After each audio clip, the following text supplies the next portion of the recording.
मंगलवार को इस्राएली सेना ने गाजा पट्टी में हमास के खिलाफ अपने सैन्य अभियानों को और तेज कर दिया। सेना का कहना है कि बीते 24 घंटों में उन्होंने कई हमास लड़ाकों को मार गिराया, साथ ही हथियारों के गोदाम, गोला बारूद के भंडार और भूमिगत सुरंगों को भी तबाह किया है। गोलाबारी को लेकर इसराइल पर बढ़ी आलोचना। इसराइल पर फिलिस्तीनी नागरिकों पर गोलीबारी करने के लिए अंतर्राष्ट्रीय स्तर पर आलोचना की जा रही है। मंगलवार को इस्राएली सैनिकों ने उन फिलिस्तीनियों पर गोली चलाई जो मानवीय सहायता लेने के लिए इकट्ठा हुए थे। आईडीएफ की अरबी प्रवक्ता कर्नल अविचाई अदरई ने कहा कि यह लोग तय रास्ते से हटकर सैनिकों की तरफ बढ़ रहे थे और कई बार चेतावनी देने के बावजूद नहीं रुके, जिसके बाद उन पर फायरिंग की गई। रविवार की फायरिंग का दोष हमास पर। इस्राएली सेना ने रविवार की घटना में आम नागरिकों पर गोलीबारी के आरोपों से इनकार कर दिया। उनका कहना है कि ड्रोन फुटेज में साफ दिख रहा है कि हमास के नकाबपोश आतंकियों ने खुद नागरिकों पर गोलियां चलाई, न कि इस्राएली सैनिकों ने। एक रिपोर्ट में सेना ने मानी गलती। बीबीसी की एक रिपोर्ट बताती है कि इस्राएली सेना का आधिकारिक बयान कह रहा है कुछ संदिग्ध मदद केंद्रों तक पहुंचने के लिए तय रास्तों से अलग हटकर उनकी ओर बढ़ रहे थे। इसे देखते हुए सैनिकों ने पहले चेतावनी देने के लिए गोलियां चलाई, इसके बाद उन संदिग्धों पर फायरिंग की गई जो सैनिकों की ओर बढ़ रहे थे। यानी इस्राएली सेना ने ही गोलीबारी की। क्या इसे साफ शब्दों में इस्राएली सेना मानेगी जो अब तक ये कह रही थी कि गोलीबारी हमास ने भ्रमित करने के लिए की थी? क्या अब इस्राएल की तरफ से साफ साफ ये बताया जाएगा कि जिन लोगों की मौतें हुई हैं, जो लोग मदद केंद्रों तक खाना लेने के लिए गए थे, उन पर गोलियां खुद आईडीएफ ने चलाई? यूएन और इसराइल में तीखी बयानबाजी। संयुक्त राष्ट्र महासचिव एंटोनियो गुटेरस ने सोमवार को इसराइल की सहायता वितरण प्रणाली को अस्वीकार्य बताया और नागरिकों की मौतों को एक स्वतंत्र जांच के लिए कहा। इसराइल ने पलटवार करते हुए यूएन पर हमास की भूमिका को नजरअंदाज करने का आरोप लगाया। इसराइली विदेश मंत्रालय ने सवाल उठाया कि यूएन सीधे गाजा के लोगों तक मदद पहुंचाने से क्यों बच रहा है। अमेरिका की नई सहायता योजना। इसराइल अब यूएन एजेंसियों की बजाय अमेरिका समर्थित ग्लोबल ह्यूमैनिटेरियन फाउंडेशन यानी जीएचएफ के जरिए सहायता बांट रहा है। जीएचएफ ने 27 मई से गाजा में राहत कार्य शुरू किए थे और पहले 6 दिनों में 47 लाख से अधिक खाने के पैकेट वितरित किए हैं।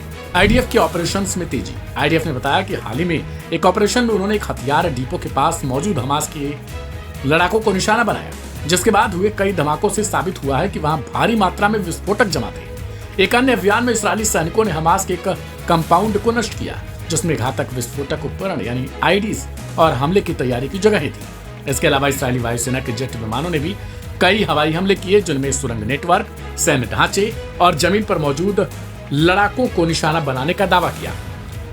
गौरतलब है कि बीते कल ही गाजा में एक जमीनी हमले की योजना के दौरान ही हमास की ओर से पूर्व नियोजित हमले में 3 आईडीएफ कर्मियों की मौत हो गई, जिसको लेकर नेतन्याहू ने गाजा में फिर से बर्बर हमले की चेतावनी जारी की।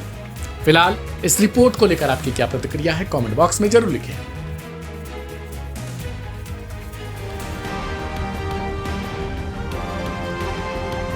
गाजा की जबालिया इलाके में हुए बम विस्फोट में इसराइल के 3 युवा सैनिकों की मौत हो गई। गिवाती ब्रिगेड की रोतीम बटालियन के ये जाबाज सैनिक एक नियमित गश्त के दौरान निशाने पर आए। इस हमले को हालिया संघर्ष की सबसे घातक घटनाओं में गिना जा रहा है। एक बार फिर युद्ध की आग में झुलस गया एक परिवार, एक बटालियन और एक राष्ट्र। जबालिया गाजा के उत्तरी हिस्से में हुए घातक सड़क किनारे बम हमले में इस्राएली सेना के 3 जवानों की जान गई है।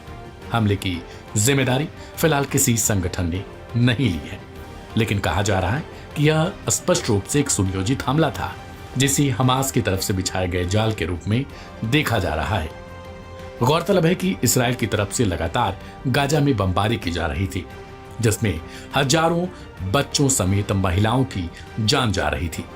22 साल की उमर वैन गेल्डर गिवाती ब्रिगेड की रोतेम बटालियन के एक बहादुर और समर्पित सैनिक इसराइल की ओर से कहे गए, जो इस हमले में शहीद होने वालों में शामिल थे। यरूशलेम में हुए उनके अंतिम संस्कार में हजारों लोग शामिल हुए। उनकी यूनिट कमांडर की आंखें नम थी जब उन्होंने कहा, उमर सिर्फ एक सैनिक नहीं, एक प्रेरणा थे। वो हर मुश्किल में सबसे शांत और बेहद मजबूत रहते थे। बाकी 2 जवानों की पहचान इसराइल की ओर से सार्वजनिक नहीं की गई, लेकिन देश भर में एक ही भावना है, दर्द, गर्व और आक्रोश। नागरिकों ने मोमबत्तियां जलाई, झंडे झुकाए और सड़कों पर शांति मार्च निकाले। इस हमले के बाद इस्राएली डिफेंस फोर्सेज यानी आईडीएफ ने उत्तरी गाजा में जवाबी कार्रवाई शुरू कर दी। टैंकों और ड्रोन की तैनाती बढ़ा दी गई है। सेना के मुताबिक यह हमला गाजा में चल रहे सैन्य अभियान का हिस्सा था और इसके पीछे एक आतंकी गुट की योजना थी। इसराइल के प्रधानमंत्री बेंजामिन नेतन्याहू ने कहा है कि गाजा के जबालिया इलाके में हुए सड़क किनारे बम विस्फोट को हम ऐसे ही नहीं छोड़ेंगे।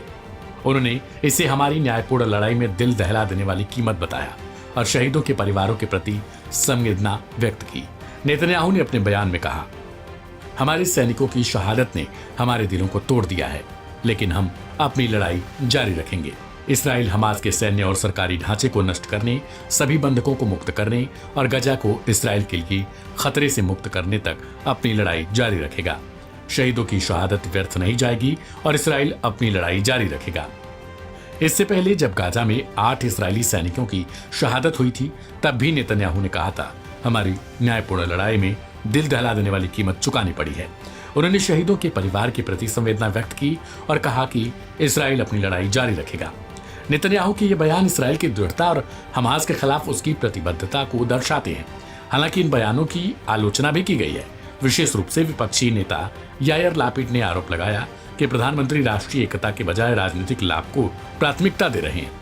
इस प्रकार नेतन्याहू के बयान इसराइल की सैन्य रणनीति और हमास के खिलाफ उसकी प्रतिबद्धता को स्पष्ट करते हैं, जबकि विपक्षी आलोचनाएं भी सामने आ रही हैं।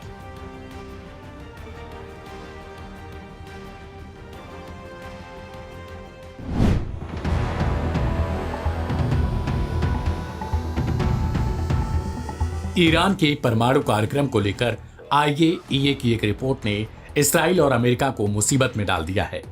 इस एक रिपोर्ट से ट्रंप प्रशासन से लेकर नेतन्याहू तक हैरान है और उन्हें अब आभास हो चुका है कि प्रतिबंधों के बावजूद ईरान उस स्थान तक पहुंच गया है जहां से उसे रोकना बेहद खतरनाक होगा। दरअसल अंतर्राष्ट्रीय परमाणु ऊर्जा एजेंसी यानी IAEA की एक रिपोर्ट बताती है कि ईरान के पास अब इतना संवर्धित यूरेनियम मौजूद हो चुका है जिससे वो 9 परमाणु बम बना सकता है। रूस ने जहां ईरान के शांतिपूर्ण परमाणु अधिकारों का समर्थन किया है, वहीं अमेरिका और उसके सहयोगी देश खतरे की घंटी बजा रहे हैं। इस बीच बातचीत रुक गई है और तनाव लगातार बढ़ता जा रहा है। क्या दुनिया एक और परमाणु संकट की ओर बढ़ रही है? IAEA की ताजा रिपोर्ट में बड़ा खुलासा हुआ है। ईरान ने 60% तक संवर्धित यूरेनियम का भंडारण कर लिया। अगर इसे और प्रोसेस किया जाए तो इससे 9 परमाणु हथियार तैयार किए जा सकते हैं। हालांकि ईरान का दावा है कि उसका परमाणु कार्यक्रम पूरी तरीके से शांतिपूर्ण है। ईरान के बढ़ते यूरेनियम संवर्धन को लेकर जहां अमेरिका और उसके सहयोगी देश अलर्ट मोड में हैं, वहीं रूस ने पूरी मजबूती से ईरान का समर्थन कर दिया है। क्रेमलिन ने IAEA की रिपोर्ट के बाद भी साफ किया कि ईरान को शांतिपूर्ण परमाणु ऊर्जा का अधिकार है और उसे न केवल धमकाया नहीं जाना चाहिए बल्कि बातचीत के रास्ते पर लाना चाहिए।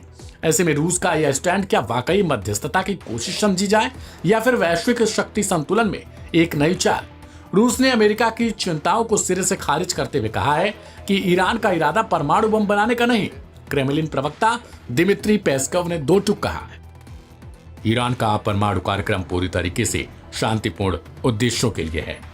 रूस यह स्पष्ट करना चाहता है कि ईरान के पास अंतर्राष्ट्रीय कानूनों के तहत परमाणु ऊर्जा के विकास का अधिकार है। अमेरिका और कुछ पश्चिमी देशों की आशंकाएं राजनीतिक रूप से प्रेरित हैं।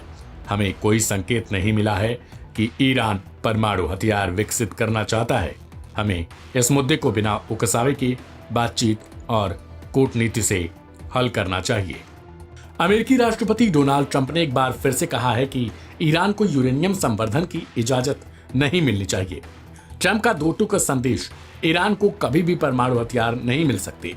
साल 2015 में हुए परमाणु समझौते JCPOA से अमेरिका 2018 में ट्रंप के नेतृत्व में बाहर निकल गया था। इसके बाद से रिश्ते लगातार बिगड़े हैं। ट्रंप प्रशासन की कोशिशें भी अब तक नाकाम रही है। रूस अब इस विवाद में मध्यस्थ की भूमिका निभाना चाहता है, लेकिन विश्लेषकों का कहना है कि यह मध्यस्थता नहीं बल्कि एक रणनीतिक दांव है ताकि अमेरिका और उसके सहयोगियों पर दबाव बढ़ाया जा सके। IAEA विशेषज्ञों का कहना है कि 60% संवर्धन एक टेक्निकल सीमा है। अगर ईरान चाहे तो हफ्तों में हथियार स्तर यूरेनियम बना सकता है। दुनिया के सामने सवाल अब यही है, क्या ईरान को बातचीत की मेज पर लाया जा सकेगा या फिर बढ़ती अविश्वास की दीवार एक और युद्ध की नींव रखेगी? उम्मीद कूटनीति की है, लेकिन समय बेहद कम दिखाई दे रहा है।